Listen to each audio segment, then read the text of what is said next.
అందుకే అధ్యక్ష తమరు కూడా అక్కడి నుంచి ఆదేశాలు ఇవ్వండి, దీని మీద చర్చ జరగాలి. మీడియా మిత్రులకు కూడా నేను అడుగుతున్నా, మీ సంఘాలు ఏవైతున్నాయో సంఘాల నాయకులను కూడా అడుగుతున్నా, ఎవరో జర్నలిస్టులు లిస్ట్ ఇవ్వండి. జర్నలిస్ట్ అనే పదానికి డెఫినేషన్ ఏందో ఇవ్వండి, ఆ లిస్ట్ ఇవ్వండి.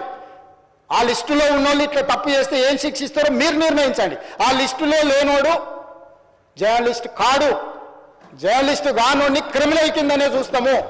ఆ క్రిమినల్స్ని ఎట్లా జవాబు చెప్పాలనో గట్లనే చెప్తాం. ముసుగేసుకొని వస్తే ముసుగు ఊడవికి బట్టలు గుడ్డలు ఊడదీసి కొడతా అని చెప్తున్నా. నేను తమాషా చేయొద్దు. నేను కూడా మనిషిని, నాకు చీమునెత్తురుంది. అన్నిటికీ బరాయించుకుంటే తప్పులని అన్నిటిని మోసుకుంటే ఏదో కుర్చీలు ఉన్నా కాబట్టి ఊరుకుంటా అని ఏమన్నా ఏషాలు ఏదలుచుకోరా. అన్ని చట్టపరంగానే చేస్తా. చట్టాన్ని పరిధి నేను దాటను. ప్రతిదానికి శిక్ష ఒక విధానం ఉంది. ఏది కూడా పరిధి దాటను, ఎందుకంటే నేను ముఖ్యమంత్రిని. చట్ట పరిధిలోనే అన్ని శిక్షలు ఉంటాయి. జర్నలిస్టులకు కూడా నా సూచన, ఎవరు జర్నలిస్ట్